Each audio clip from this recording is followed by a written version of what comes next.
디모데전서 4장 1절에서 16절까지 말씀인데요. 제목은 쉬워지는 것이 아닙니다. 이런 제목으로 하나님 말씀 전하겠습니다. 제가 읽겠습니다. 그러나 성령이 밝히 말씀하시기를 후일에 나중에 어떤 사람들이 믿음에서 떠나 미혹하는 영과 귀신의 가르침을 따르리라 하셨으니 자기 양심이 화인을 맞아서 외식함으로 거짓말하는 자들이라. 혼인을 금하고 어떤 음식물은 먹지 말라고 할 터이나 음식물은 하나님이 지으신 바니 믿는 자들과 진리를 아는 자들이 감사함으로 받을 것이니라. 하나님께서 지으신 모든 것이 선함에 감사함으로 받으면 버릴 것이 없나니 하나님의 말씀과 기도로 거룩하여 짐이라. 내가 이것으로 형제를 깨우치면 그리스도 예수의 좋은 일꾼이 되어 믿음의 말씀과 내가 따르는 좋은 교훈으로 양육을 받으리라. 망령되고 허탄한 신화를 버리고 경건에 이르도록 내 자신을 연단하라. 지난 주일에 이어서 지난 앞부분에 이어서 계속해서 경건이라고 하는 주제가 반복해서 나타나고 있습니다. 디모데전서 주제예요. 경건. 육체의 연단은 약간의 유익이 있으나 경건은 범사에 유익하니 금생과 내생의 약속이 있느니라. 미쁘다, 신실하다는 뜻이라고 그랬죠. 미쁘다 이 말이요 모든 사람이 받을 만하도다. 이를 위하여 우리가 수고하고 힘쓰는 것은 우리 소망을 살아계신 하나님께 두미니 곧 모든 사람 특히 믿는 자들의 구주시라. 너는 이것들을 명하고 가르치라. 누구든지 내 연소함을 나이가 어린 것을 업신여기지 못하게 하고, 교회 안에 디모데가 나이가 어리다고 해서 업신여기는 사람들이 있었던 것 같아요. 오직 말과 행실과 사랑과 믿음과 정절에 있어서 믿는 자에게 본이 되어 내가 이를 때까지 읽는 것과 권하는 것과 가르치는 것에 전념하라. 내 속에 있는 은사 곧 장로의 회에서 안수받을 때에 예언을 통하여 받은 것을 가볍게 여기지 말며 이 모든 일에 전심 전력하여 너의 성숙함을 모든 사람에게 나타나게 하라. 내가 네 자신과 가르침을 살펴 이 일을 계속하라. 이것을 행함으로 네 자신과 내게 듣는 자를 구원하리라. 아멘. 자, 성경책은 계속 펴고 계십시오. 오늘 보면 바로 앞에 3장 16절 지난주에 우리 봤죠. 마지막 구절에 보면 3장 마지막 구절에 보면 이렇게 마감했어요. 크도다 경건의 비밀이요 그랬습니다. 경건의 비밀이 크다 그러면서 바로 이어서 나오는 말씀이 뭐였어요? 그는 육신으로 나타난 바 되시고 영으로 의롭다 하심을 받으시고 천사들에게 보이시고 만국에서 전파되시고 세상에서 믿음 받으시고 영광 가운데서 올려지셨느니라. 누구 얘기예요? 예수 그리스도. 그러니까 16절 3장 16절 중간에 사실은 사도 바울이 이 편지의 결론을 맺는데 이렇게 맺었어요. 경건의 비밀이 크다. 경건엔 비밀이 있다. 그런데 바로 이어져 나오는 게 뭐예요? 예수 그리스도. 경건의 비밀은 예수 그리스도예요. 기독교 경건의 뿌리는요, 예수 그리스도입니다. 이제 이렇게 말하고 나면 이게 또 무슨 말인가? 그래서 부연해서 계속 설명해요. 근데 우리가 앞에서 3장에서 뭘 봤나 하면 교회 지도자들이 어떤 성품과 어떤 자질을 갖추어야 하는가 하는 걸 보았어요. 2주 전이지만 3장 2절 이하에 기억하실 거예요. 그러므로 감독은 어떤 사람이다? 책망할 것이 없고 한 아내의 남편이 되고 절제하고 신중하고 단정하고 나그네를 대접하고 가르치기를 잘하고 술을 즐기지 아니하고 구타하지 아니하고 오직 관용하고 다투지 아니하고 돈을 사랑하지 아니하고 등등등. 이런 자질, 이러한 성품이 쭉 나열해서 나왔죠. 기독교의 교회, 이 교회의 리더는 이러한 사람들이어야 한다. 그러면서 그 바로 다음에 나오는 게 경건이었거든요. 그러니까 이러한 자질과 이러한 성품의 뿌리는 예수 그리스도다. 그리스도 안에서 하나님이 누구신지를 알고 내가 누군지를 깨달으면 이러한 성품과 이러한 자질의 삶으로 우리의 삶의 방향이 저절로 나아간다는 것입니다. 예수 그리스도가 경건의 뿌리예요. 즉 예수 그리스도, 하나님을 우리에게 증거하는 예수 그리스도를 통해서 우리가 하나님을 알아가면, 근데 하나님을 알아간다라고 하는 말이 무슨 뜻인가 하면 나를 아는 거예요. 하나님이라고 하는 거울에 비춰진 내 모습을 보는 것이에요. 그래서 경건의 뿌리가 되는 예수 그리스도를 통해서 하나님을 알고 나를 알면 어떻게 된다? 경건한 삶, 이러한 성품과 이러한 자질의 삶이 내게서 드러나게 된다라는 것이에요. 자, 부모님의 사랑을 깨달은 자식은 아빠, 엄마의 그 크신 사랑과 그 은혜를 깨달은 자식한테 야, 너 부모한테 잘해야 돼. 너 부모한테 효도해야 돼. 이런 말 할 필요가 없죠. 할 필요가 없는 거예요. 하나님의 사랑과 하나님의 은혜를 깨달은 하나님의 자녀들한테 하나님 말씀대로 살아라라고 말하는 건 불필요한 것이에요. 하나님의 자녀한테 너 겸손해져야 된다. 너 낮아져라. 너 비워야 된다. 이런 말 할 필요 없는 거예요. 하나님의 은혜를 깨달은 그 자녀들한테는요. 제 얘기가 아니에요. 탕자의 비유라고 우리가 흔히 말하는, 기억하시죠? 아버지에게 두 아들이 있는데 이 둘째 아들이 되게 웃긴 아들이에요. 아버지가 멀쩡히 살아있는데 아버지한테 가서 돈 달래. 어떤 돈 달라고 그랬어요? 유산 달래요. 아버지 아직 살아계시는데 내 몫을 미리 달래. 기왕에 어차피 줄 건데 미리 주세요. 아버지 마음도 좋으셔. 주셨어요. 이게 네 몫이다 그러면서 띄워주었어. 그랬더니 신나게 잘 쓰고 다녔는데 어디 가서 썼어요? 외국 가서. 아버지 간섭받지 않는, 아버지의 영향 없는 다른 나라에 가서 신나게 허랑방탕하게 썼죠. 그랬던 아들이 다 그 돈 다 쓰고 나서는 가난해지고 찢어지게 가난해지고 나중에는 어떻게 했어요? 돼지가 먹는 그거를 먹어. 이 무슨 말이에요? 유대인이 돼지 근처에도 안 가는데 비참해졌다라는 거예요. 그 삶이 비참해졌어요. 돼지가 먹는 걸로 배를 채우다가는 어떻게 무슨 생각을 품어요? 내가 아버지께로 돌아가리라. I'm going back to my dad. 내가 아버지께 돌아가리라. 자, 비로소 깨달은 거죠. 아버지를 떠났던 자식이 다시 아버지 품으로 돌아가겠다고 마음을 먹었다는 것은 아버지의 사랑과 은혜를 깨달았다는 것이에요. 말도 안 되죠. 어떻게 그 돈을 달랜다고 그걸, 그 사랑 정말 네가 원하면 해보라고. 그 아버지의 사랑을 깨달았어요. 그때 이 아들 녀석이 속으로 뭐라 그래요? 누가복음 15장에서 내가 일어나 아버지께 가서 이르길, 내가 이렇게 말하겠다. 아버지, 내가 하늘과 아버지께 죄를 지었으며 내가 하나님과 아버지께, 당신께 죄를 내가 부려잡니다. 지금부터는 아버지의 아들이라 일컬음을 감당하지 못하겠습니다. 내가 부끄러워서 창피해서 아빠 얼굴에 먹칠하는 것 같아서 아빠의 아들이라고 어디 가서 내가 말 못하겠어요. 나를 품꾼의 하나로 봐주옵소서. 나를 그저 종들 가운데 하나로 받아주시기만을. 내가 굶어 죽어도 아버지 곁에서 죽고 싶다라는 거예요. 누가 시키지 않았습니다. 강요하지 않았어요. 그런데 스스로 아버지 앞에서 자신을 낮춰요. 낮춘 게 아니에요. 저절로 낮아진 거예요. 저절로 낮아진 거예요. 제가 한국 가서 저희 어머니 뵙는 얘기 가끔 하지만 다 마찬가지죠. 미국에서 이민 와서 살다가 몇 년 만에, 몇십 년 만에 가는 분들도 있더라고요. 그렇게 부모를 만나면 내가 낮아지려고 하는 게 아니잖아요. 무릎에 힘이 쭉 빠져요. 다 비워집니다. 누가복음 19장엔 삭개오라고 하는 인물이 나와요. 세리장이에요. 그러니까 돈은 좀 벌어서 편안하게 살아요. 유대인 자기 동족들한테 세금 걷어가지고 자기 먹을 만큼 띄고 로마 정부에 갖다 바치는 그 일하는 사람이에요. 그러니까 자기 유대인들로부터 경멸과 조롱의 대상입니다. 우리식으로 이해하면 친일파예요.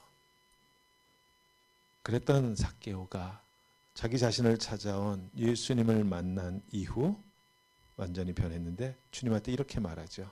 주여 보시옵소서. 내 소유, 내 재산의 절반을 가난한 자들에게 나눠주겠습니다. 만일 내가 누구의 것을 속여서 빼앗은 것이 있거들랑 내가 4배로 갚겠습니다. 예수님이 언제 그거 하라고 그랬나요? 강요하지 않았어요. 시키지 않았어요. 그리스도인은요, 누군가 나한테 경건하게 살라고 누가 나를 강요해서 그래서 경건하게 사는 사람들이 아니에요. 경건은 그런 게 아니에요. 하나님이 시키니까 마지못해서 한다? 우리는요, 하나님이 시켜도 안 하는 사람들이에요. 우리의 죄악은 뿌리까지 새빨개서 하나님이 시켜도 안 합니다. 결혼하면 알아. 아내는 시켜서 내 말을 듣는 사람이 절대로 아니야. 시키면 더 안 해.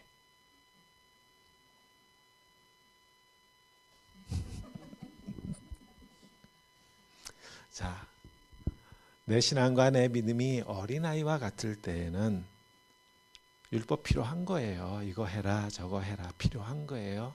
구약의 율법은 저는 그렇게 표현하잖아요. 하나님의 잔소리라고. 이거 해라 이거 하지 말아라 쫓아다니면서 말씀하세요. 우리 엄마들처럼. 그러나 내 신앙이 점점 자라나면 예수 그리스도 안에서 점점 하나님이 어떤 분이신가 하는 것을 깨달아가는 것이에요. 내가 자라나는 건 하나님의 사랑과 하나님의 은혜를 깨달아가는 것이에요. 우리가 부모님 밑에서 자라나면서 철들면 엄마가 잔소리가 그게 사랑이었다고 하는 거, 아빠의 매 회초리가 나를 사랑했다라고 하는 것을 깨닫는 게 철들어가는 거잖아요.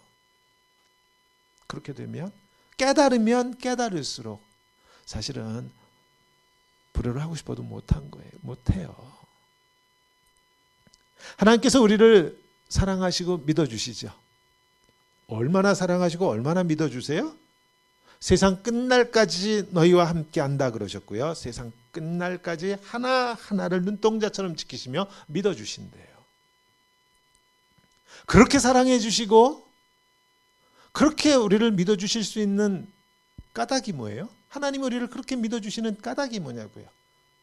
하나님이 회초리를 들고 있기 때문에 내가 이것만 들고 있으면 우리에는 절대로 탈선 안 해. 하나님이 지금 우리에게 그러시는 거예요. 우리가 잘못된 길로 갈 때마다 한 대씩 툭툭 때문에 야 이쪽 가면 안 돼 이쪽 가면 안 돼. 그러면서 하나님이 우리를 올바른 길로 인도하시는 그 하나님의 무기가 회초리냐고요. 아니에요. 아니에요. 하나님이 우리를 하나님의 길로 인도하시는 올바른 삶의 길로 인도하시는 하나님의 무기는 회초리가 아니고 십자가입니다. 십자가예요. 이 십자가에서 만난 그 하나님의 사랑과 은혜 앞에선 우리는 반드시 하나님 앞으로 돌아올 것이다 라고 하는 것을 하나님은 믿으세요. 부모가 자식 그렇게 키우는 거 아니에요? 우리가 아이들 그렇게 키우는 거 아니에요?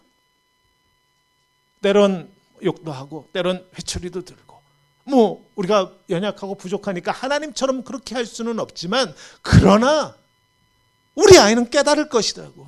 언젠가는 이 엄마의 잔소리가 이 아빠의 회초리가 사랑이었다라고 하는 것을 내 아이만큼은 반드시 깨달을 것이라고. 그거 믿으니까 우리가 아이를 키울 수 있어요. 그 믿음이 없으면 아이를 어떻게 키워요?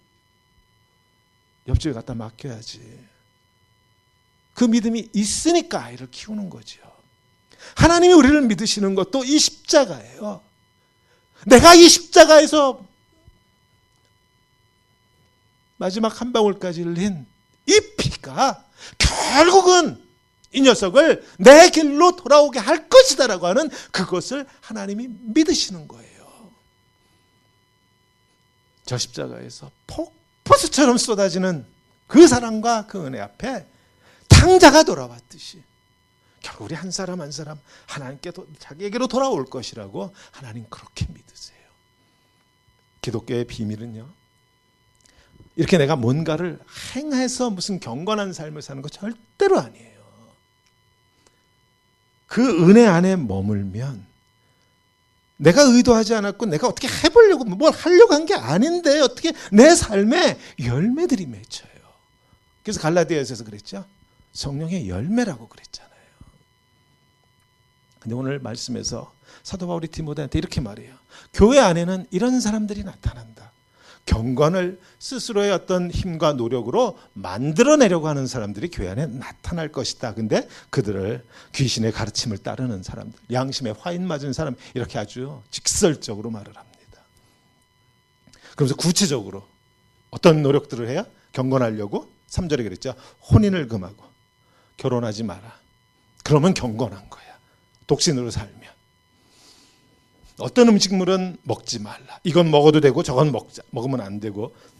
이런 사람들이 교회 안에 나타난다. 그걸 지키면 경건한 것이다 라고 하는 그러한 가르침이, 그러한 교회 문화가 생겨날 것이라고 성령님이 말씀하신다 그러는데, 참 재밌는 건 2000년이 지난 한국교회는 이 말씀이 어쩌면 이렇게 딱 맞아떨어지는지 모르겠어요. 요즘도 그렇더라고요. 술, 담배 안 하면 경건한 거죠. 한국교회 안에서. 주일 성수하고 11조하고 뭐 그러면 경건한 거 아니에요? 한국교회는 그렇게 가르치고 그런 문화 속에서 우리가 신앙생활 하지 않습니까? 디모데가 이 사도 바울의 권면을 들을 때 구약의 율법 생각했을 거예요. 이건 먹어도 된다, 저건 먹으면 안 된다 그러면 우리 잘 알잖아요. 유대인들 돼지고기 안 먹는다 우리 잘 알지요. 뭐 이런 건 먹어도 되고 저런 건 먹으면 안 되고 이런 율법이 있었잖아요. 예수님은 이 땅에 오셔서 그렇게 말씀하셨죠. 율법이 완성된다 그러셨어요. 율법의 완성이라는, 자, 율법이 완성된다는 게 무슨 뜻인가 같이 생각해 보자고요. 이게 무슨 말인가 하면, 율법은 간단해요. 이거 해라, 이거 하지 말라예요. Do this, don't do that. 율법은 간단해요. 이거 해라, 이거 하지 말아라. 근데 이 율법이 요구하는 것을 이 땅에 있는 인간은요, 단 한 사람도 완벽하게 지킬 수가 없어요.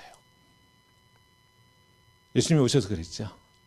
옛사람은 구약에서 말하기를 살인하지 말라 그랬어. 그랬더니 유대인들이 어떻게 했어요? 살인하지 않으려고 참았어요. 화가 나서 칼로 푹 찌르고 싶은데 안 찔렀어요. 참았어요. 그리고 하나님 앞에 가서 그럽니다. 내가 살인 안 했다고, 살인하지 말라고 하는 계명 지켰다고. 예수님 뭐라고 그러셨어요? 형제를 향하여 욕을 하고 라가, stupid 이렇게 말하는 사람마다 뭐 한 거다? 이미 살인한 거다 그러시잖아요. 칼로 찌르지 않았다고 살인 안 한 게 아니다. 이미 너희는 속으로 사람 다 죽여놓고 단지 칼로 찌르지만 않았다고 내가 율법 지켰다고 그러느냐? 그거 율법 지킨 거 아니다 그러시잖아요. 이 율법을 누가 지켜요? 어떻게 지켜요 우리가? 우리 미워할 거 다 미워하잖아. 욕할 거 다 하잖아. 본질적으로 죄가 우리 가운데 들어옴으로 인해서 우리는 하나님이 요구하시는 그 율법의 엄격함을 지킬 수 없어요.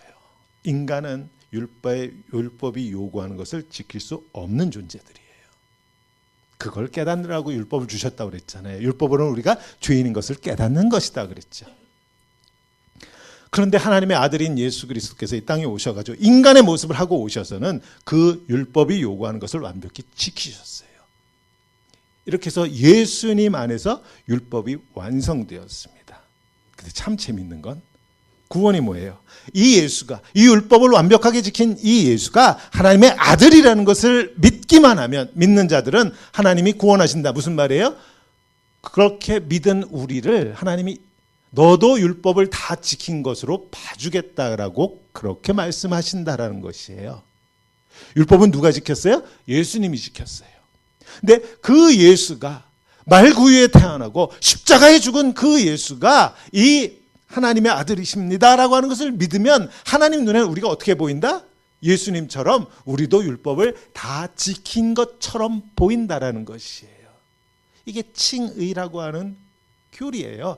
우리를 의롭다고 칭해 주신다, 그렇게 여겨 주신다라는 것이에요. 죄를 빨간색으로 제가 설명하죠. 우리는 죄인이에요. 머리끝에서 발끝까지 뼛속까지 빨간색이에요. 그래서 죄를 지을 수밖에 없는 거예요. 그런데 저 십자가에 죽은 예수가 하나님의 아들입니다라고 고백하면 하나님 눈에 우리가 어떻게 보인다? 하얀색으로 보인다. 그럼 완전히 하얗게 된 거냐? 아니에요. 여전히 빨간 거예요. 예수를 믿어도 여전히 유혹에 넘어가고 예수를 믿어도 여전히 미워하고 싶고 예수를 믿어도 여전히 살인하고 싶고 우리는 여전히 빨간색이에요. 이 육신을 입고 있는 한 이 빨간색으로부터 벗어날 길은 없어요. 근데 하나님 눈에는 어떻게 보인다? 하얗게 보인다. 이게 구원이에요. 내 자식은 세상 모든 사람이 손가락질을 하고 돌을 던지고 욕을 해도 부모 눈에는요 세상에 둘도 없는 녀석이에요. 하나님 눈에 우리가 그렇게 보이는 것이 구원이에요. 구원은 이렇게 시작돼요. 율법의 측면에서 보면 예수가 하나님의 아들입니다 라고 믿으면 하나님 눈엔 우리가 예수님처럼 율법을 다 지킨 것처럼 보여요. 하나님 눈에 우리 한 사람 한 사람이 예수처럼 보인다라는 것이에요. 근데 성경 공부 시간에 이걸 설명하면 이런 질문을 자주 받아요. 목사님, 그럼 하나님 눈엔 우리가 하얀 거죠? 우리가 율법을 다 지킨 거, 완성한 것처럼 보이는 거죠? 그럼 이제 우리 율법 안 지켜도 되는 거죠?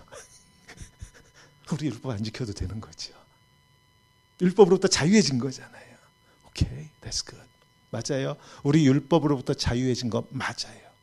이게 무슨 뜻이에요? 율법을 완벽하게 지켜야만 천국 가는 거 아니란 뜻이에요.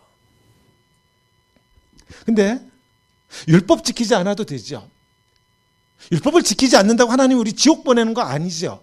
이런 질문을 왜 하는가 하면 우리는 구원을 자꾸 천국을 어떤 자격증이 있어야 가는 것처럼 그렇게 이해하기 때문에 이런 질문이 가능한 거예요. 천국을 간다 못 간다. 교회 안에 가장 많은 거 착한 일 많이 하면 천국 간다. 착한 일 많이 하는 것으로 천국 가는 어떤 점수를 따고 자격증을 따는 것처럼 우리가 선하게 살아가지고 80점 넘으면 천국 가는 거예요. 중세시대에는 이걸 뭘로 했어요? 헌금으로 했어요. 그래서 면죄부를 줬어요. 이거 있으면 티켓 있으면 지옥 안 간다고. 열심히 교회 생활하고 열심히 신앙 생활하면 천국 간다고 믿는 사람들 많죠. 우리의 열심이 천국 가는 자격증이 되는 양 그렇게 생각해요. 자꾸. 예수가 하나님의 아들이라는 것을 믿고 고백하면 그게 무슨 천국 가는 자격증인 양 우리가 자꾸 그렇게 생각해요. 아니에요.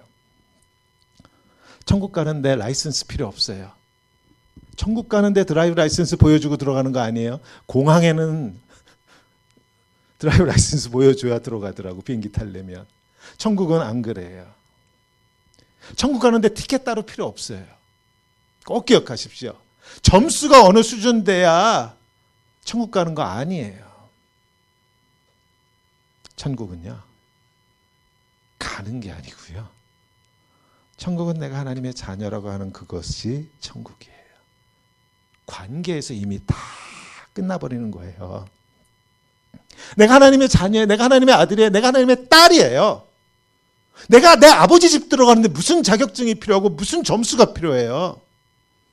내가 내 아버지 집에 들어가는데 내가 하나님의 자녀라고 하는 그것이 구원이에요. 무슨 점수 따고 자격증 따고 무슨 면죄부 받고 No way, no way. 옆집 아이는 우리 집에 함부로 못 들어오죠. 성경은 그렇게 사단의 자식은 우리 하나님 아버지 집에 함부로 못 들어와요. 하나님의 자녀는 그냥 들어가요. 내 아버지의 집이니까. 우리 아이가 학교에서 집으로 돌아와서 아버지 집에 들어가는데 엄마 집에 들어가는데 그 집에 들어가려고 하면 수학 점수 100점 맞아야만 들어온다 너? 이런 거 없잖아요. 빵점 맞아도 들어와요. 그럼 하나님 말씀대로 정말 하나님 말씀대로 사는 건 빵점 맞아도 괜찮냐? 이런 뜻이 아니에요. 성경이 말하는 구원은 자격증도 아니고 티켓도 아니고 하나님과 관계다. 내가 하나님의 자녀예요. 하나님이 내 아버지시다라고 하는 이 관계가 구원이에요. 근데 재밌는 건 관계니까 관계의 특징은요. 시간이 흐르면 깊어진다라는 거예요. 이게 비밀이에요. 관계는 깊어져야 돼요. 자녀는 성숙해져 가는 것이에요. 어릴 때는 잔소리 듣고 율법으로 이거 해라 저거 하는 그러한 삶을 살 때가 있어요. 반드시 필요한 거예요. 그러나 그 기간을 거쳐가면 자녀는 성숙해져요. 부모를 알아가요. 자녀는 자라간다는 게 뭐예요? 부모의 사랑과 은혜에 눈 떠간다라는 거죠. 눈 떠가는 거예요. 그럼 점점 어떤 일이 일어나요? 처음에는 하나님의 율법이 잔소리 같았어요. 왜 하나님은 엄마처럼 이거 해라 저거 하지 말라 왜 그러는지 그래서 억지로 하죠. 우리 주일학교 애들 억지로 때로는 뭐 이렇게 상 준다고 하니까 별표 더 받으려고 아니, 괜찮은 거예요. 저 나이 땐 괜찮은 거예요. 근데 우리가 그러면 큰일 나요. 우리가 그러면 큰일 나는 거지. 근데 시간이 흐를수록 하나님의 사랑과 은혜를 깨달아가지요. 근데 깨달아가면 이상한 일이 생겨요. 그 잔소리가 그리워지고요. 그 말씀대로 살고 싶어져요. 이게 관계의 비밀입니다. 이게 기독교 영성의 비밀이에요.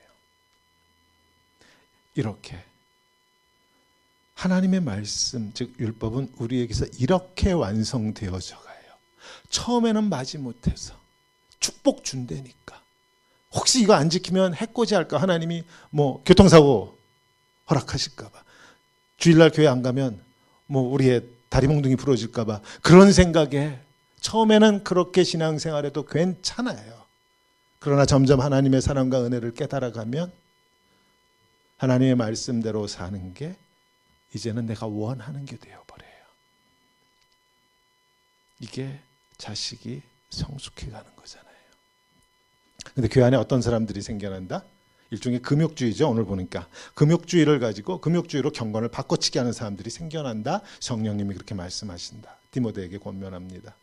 혼인을 금하고 결혼하지 않으면 경건한 거라고 가르치는 사람들이 나타나. 이 당시는 지금이랑 좀 달라서 왜 결혼을 이렇게 금하려고 했냐면 예수님이 금방 다시 온다고 그랬잖아요. 근데 그 금방이 1년 가고 10년 가고 안 오죠.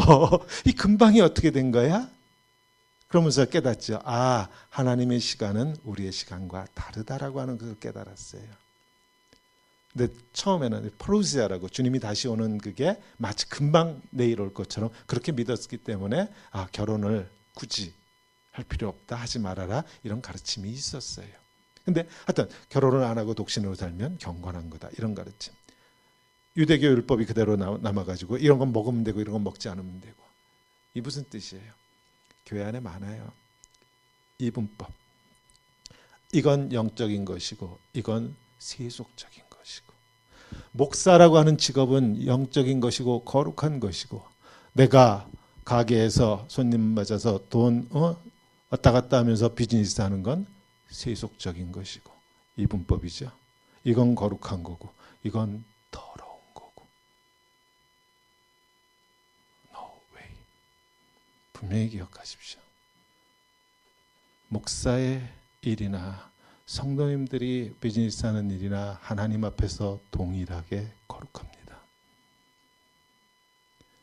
목사의 일이 자동적으로 거룩한 게 아니에요. 왜 거룩해요? 목사가 하는 그 일이 하나님과 연결되어 있기 때문에 거룩한 거예요. 성도님들이 하는 비즈니스가 하나님과 연결되어 있으면 이건 거룩한 거예요. 하나님이 내게 주신 소명이라고 하는 직업의식을 갖고 손님 한 사람 한 사람을 대하면서 죽게 하듯 하는 그러한 자세로 내가 비즈니스를 한다면 이 기업이 하나님의 것입니다. 하나님의 뜻대로 하나님의 방법대로 이 기업이 되기를 원합니다라고 하는 그러한 마음으로 비즈니스를 한다면 그건 거룩한 거예요. 목사가 설교를 하고 목회를 하지만 이 목회를 하고 설교를 하면서 내가 이렇게 하면 성도들이 더 나를 우러를 거야, 교회가 이렇게 하면 더 금방 부흥할 거야, 이런 생각을 가지고 제가 목회를 하면 이건 거룩한 거 아니에요. 오늘 그랬죠. 하나님께서 지으신 모든 것이 선함에 감사함으로 받으면 버릴 것이 없다 그랬어요. 한국교회 안에 있는 이런 거 하면 경건한 거, 이런 거 하면 속된 거, 뭐 술 담배 안 하면 경건한 거, 뭐 주일성수 11조, 기도 많이 하면 영적이고 경건한 거, 이런 오해하지 마십시오. 술 담배 하라는 뜻 아니고요. 주일성수 11조 기도 안 해도 된다라 그런 뜻 아니에요. 뭔가를 행함으로써 이것이 내가 경건해지는 것이다라고 하는 잘못된 가르침이 교회 안에 있다라는 것을 말씀드리는 거예요. 대표적인 예로 하나 듣고 오늘 설교 끝낼게요. 금식을 예로 들게요. 금식. 우리 중에는 금식은 아예 시작도 못하는 분들이 있죠. 한 끼를 굶으면 큰일 나는 분들이 있어요. 한 끼도 못 굶는 사람들. That's okay. 자, 금식 왜 해요? 언제 해요? 대부분 금식은요, 뭔가 급한 일 생기면 하더라고요. 급한 일 생기면 금식해요. 하나님께서 지금 내 급박한 사정을 빨리 헤아려 주셔가지고 즉각적으로 기도에 응답해 주셔야 한다고 생각하면 금식하면서 기도하더라고요. 뭐 잘못된 거 아니에요. 당연한 거예요. 우리가 그렇게 연약하니까. 이런 때 하는 금식, 뭐 고행 이런 건 내가 지금 짊어진 이 삶의 고통에 대한 표현이죠. 하나님 나 이렇게 힘들어요. 그런 뜻이에요. 구약 성경에 예를 들면 많아요. 다윗이 밧세바하고 사이에서 아이가 하나 태어났잖아요. 자기 부하 장수의 아내였는데 그 밧세바 사이에서 아이가 태어났는데 태어나서 아이가 사경을 헤맬 때 다윗이 어떻게 했어요? 금식하고 기도했어요. 하나님 살려달라는 거지 뭐. 요나가 니느웨라고 하는 이방 도시에 가서 하나님의 말씀을 선포하니까 니느웨의 왕과 백성들이 죄를 뒤집어쓰고 금식하면서 기도했어요. 하나님이 치시겠다는데 급한 거예요. 에스더 있죠. 자기 동족들이 다 죽게 되었을 때 뭐라고 했어요? 나도 금식하고 우리 백성들도 다 같이 금식하기를 원한다. 금식하기를 부탁하죠. 급하잖아요. 금식이라고 하는 걸 이렇게 생각해 보니까 지금 이 상황이 너무나도 급박해서 사실은요, 밥이 넘어가지 않는 거예요. 금식을 해야겠다? 너네 금식이 어떤 프로그램 아니라는 거예요. 밥이 안 넘어가는 거예요. 자식이 죽어가요. 나라가 위태로워요. 자기 목숨뿐만 아니라 자기 동족들이 목숨이 생명이 바람 앞에 등불이에요. 그 같은 상황에 밥이 넘어갑니까? 아이들 아플 때 엄마들 기도하죠. 아이가 열이 100도, 101도, 102도 넘어갑니다. 밥이 넘어갑니까? 우리가 금식한다라고 하는 것은 이런 내 삶의 무게에 대한 고통의 표현이에요. 하나님 힘들어요. 밥이 안 넘어가요. 또 언제 금식하나 봤더니 사순절 때 교회는 보통 금식해요. 사순절이 뭐예요? 사순. 순은 10이란 뜻의 열. 사순이니까 40이에요. 40. 부활절 전에 예수님 고통당하시던 그걸 우리가 기억하면서 부활절 전에 주일을 뺀 40일. 첫날은 애쉬 웬스데이라고 그러죠. 40일 동안 교회는 금식하면서 뭐 하는 거 하면 예수님이 당하신 그 고난을 묵상하면서 그 고난에 내가 참여하겠다라는 의미로 금식도 하고 뭐 자기가 좋아하는 초콜릿도 뭐 끊는 사람도 있고 요즘은 핸드폰 끊는 사람도 있어요. 금식의 종류는 다양해요. 자, 이것도 다른 말로 하면 뭐예요? 사실 밥이 목구멍에 넘어가지 않는 거잖아요. 예수님이 나를 위해서 십자가를 지셨어요. 이 십자가에서 피를 흘리고 죽어 했던 건 나예요. 근데 내 죄를 대신해서 하나님이신 예수 그리스도께서 그 고통을 당하셨다라고 하는 그것을 묵상하는데 밥이 넘어가겠냐고요. 프로그램이 아니라는 거예요. 왜 이렇게 제가 밥이 넘어가지 않는다는 걸 강조하는가 하면 금식기도 뭐 이런 거 우리가 뭔가를 행하는 것들은 프로그램이 아니야. 이렇게 함으로써 내가 경건해진다. 이런 게 아니에요. 우리의 마음이 움직인 거예요. 그래서 밥이 안 넘어가요. 기독교의 경건은 그리스도 안에서 우리의 마음이 움직이는 거예요. 억지로 내가 뭘 어떻게 하려고 하는 게 아니에요. 금식했다고 내 신앙을 자랑할 것도 아니고 금식하면서 기도했다고 내 영성이 뛰어난 그것도 아니에요. 급박한 상황이라 밥이 넘어가지 않았던 것뿐이에요. 날 위해서 죽으신 주님을 생각하면 마음이 아파서 밥이 안 넘어갔던 것뿐인데 뭘 더 자랑을 해요. 8절 말씀으로 오늘 설교 말씀 정리할게요. 그러면서 사도 바울이 이렇게 말해요. 육체의 연단은 약간의 유익이 있는 거래요. 육체의 연단. 우리 워크아웃 하죠. 짐에 가가지고 뭐 푸시업도 하고 뭐 올렸다 내렸다 뭐 수영도 하고 걷기도 하고 뛰기도 하고 우리 육체의 연단 하잖아요. 육체를 연단하면 유익이 있죠. 뭐 건강에 도움도 되고. 근데 재밌는 건요. 육체를 연단하면 쉬워져요. 이거 안 쉬워지면 계속 못하죠. 팔굽혀펴기를 하는 걸 예를 들게요. 처음에 팔굽혀펴기 하려고 하니까 10개 못하겠더라고요. 이제. 근데 계속 하면 10개 해요. 계속 하기만 하면. 때론 20개, 30개 넘어가기도 해요. 만약에 한 달하고 1년하고 10년을 했는데도 10개를 못한다. 그거 계속할 사람이 있을까요? 없죠. 쉬워져요.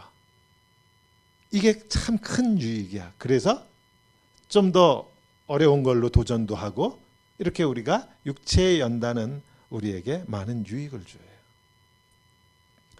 혹시 경건을 훈련하는 것도, 자, 경건도 훈련하는 거예요. 처음에 이거 해라 저거 하지 말라 하는 거 처음에 우리가 다 훈련하는 거예요. 경건을 훈련하는 것도 시간이 흐르면 이렇게 쉬워질까요? 오늘 그 말하는 걸까요? 8절에서 육체의 연단은 약간의 유익이 있다. 경건은 범사에 유익하다. 금생과 내생의 약속이 있다 그랬는데 경건은 어떤 유익을 우리에게 가져다 주는가 생각해 보자고요. 금식을 자주 하면 이런 분들 봤어요. 야, 처음에는 내가 3일 금식하는 거 힘들었는데 지금은 이제 열흘 금식해도 내가 힘든 줄 모르게 해. 마치 팔굽혀펴기 하듯이. 이렇게 쉬워지는 것이 경건의 유익인가요? 아니에요. 오히려 이건 위험한 거예요. 이거 위험한 거예요. 제가 담임 목사로 설교를 시작한 지 이제 15년 차에 접어들었어요.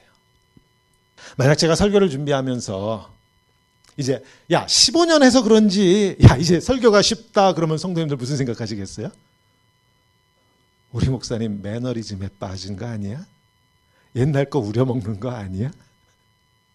그런 생각 안 하시겠어요? 설교가 쉬워진다면. 설교 예화 잘 안 되면 우리 집사님들 대표기도 생각해 보세요. 몇 년 했더니 대표기도 이제 눈 감고도 줄줄 안 써가지고 가도 돼. 이러면 큰일 나는 거예요. 이러면 큰일 나는 거예요. 경건은 영적으로 성숙해져 가는 길은 쉬워지면 안 돼요. 쉬워지면 큰일 나요. 경건은 범사에 유익한데 설명을 좀 했죠. 금생과 내생에 지금의 삶과 다음 천국에서의 삶에 약속이 있다. 누구의 약속이에요? 하나님의 약속이죠. 하나님이 있다란 뜻이에요. 경건은 우리를 하나님께 인도해요. 자, 쉬워지지 않습니다. 15년을 설교해도요. 매 주일 똑같이 힘들고 토요일마다 죽겠어요. 부담스러워요. 그리고 사실은 제일 힘든 건 저는 기도예요. 기도하려고 하면 저는 제 모습이 죄악 덩어리로 보여요. 저는 기도가 제일 힘들어요. 쉬워지지는 않아요. 오늘 성경은 그렇게 말합니다. 경건의 유익은 하나님의 약속 즉 하나님이다. 하나님을 주시겠다고 약속해요. 그렇게 두렵고 떨림으로 주님의 저 십자가에 계속 시선을 고정함으로써 하나님을 알아가는 그 축복을 누린다라는 것이에요. 쉬워지면 하나님을 못 누려요. 쉬워지면 하나님을 못 누립니다. 아무리 오랫동안 신앙생활을 하고요. 교회를 다녔어도 신앙도 믿음도 쉬워지는 게 아니에요. 그러니까 혹시라도 대표기도 몇 년 했는데도 여전히 기도가 두렵고 기도문 한 구절 한 구절을 작성하는 게 어려우면 제대로 가고 있는 거예요. 그게 제대로 가고 있는 거예요. 그러나 그렇게 경건을 훈련하다 보면 어떤 일이 생겨요? 하나님의 사랑과 은혜에 점점점 빠져들어가요. 이게 하나님이 주시겠다고 약속하신 경건의 축복입니다. 나도 모르게 내가 하려고 하는 거 아니에요. 내가 결심은 하지만 이렇게 해보겠다고 경건을 훈련하기는 하지만 우리의 삶의 열매로 맺혀지는 것들은 나도 모르게 맺혀지는가. 점점 하나님을 알아가고 점점 하나님의 은혜가 깨달아져서 탕자가 아버지께로 돌아갔듯이 나도 돌아갑니다. 한 번에 돌아가는 거 아니에요. 조금씩 조금씩. 그거 아세요? 빠른 속도로 무리를 날듯이 가는 모터보트가 완전히 방향을 거꾸로 돌려서 뒤로 가려면 어느 정도로 크게 돌아야 되는지, 속도가 높으면 높을수록 더 멀리 돌아야 돼요. 우리가 하나님께로 돌아서는 건 못해요. 우리는 다. 우리는 전속력으로 하나님을 벗어나서 세상을 향해서 달려가고 있었어요. 그랬던 우리가 한 번 은혜 받았다고 이게 180도 돌아가요? 그럼 배 뒤집어져요. 큰일 나요. 조금씩 십자가 앞에 우리가 무릎을 꿇을 때마다 하나님은 우리의 마음을 조금씩 돌려서 끝내는, 우리를 돌려놓으세요. 이게 하나님의 약속이에요. 그렇게 내가 결단한 것도 노력한 것도 아니지만, 그러나 내가 결단하고 노력하는 이 율법을 조금씩 훈련함을 따라서 어느덧 은혜에 잠겨서, 나는 낮아지려고 하지도 않았는데, 나는 내 속을 비우려고 하지도 않았는데, 어느 틈에 내 입에선 삭개오의 고백이 터져나오고, 어느 틈엔 나도 모르게 내 입에서 탕자의 고백이 터져나오는 그러한 주님의 축복이 우리 성도님들 모두 함께 하시기를 주님의 이름으로 축원합니다.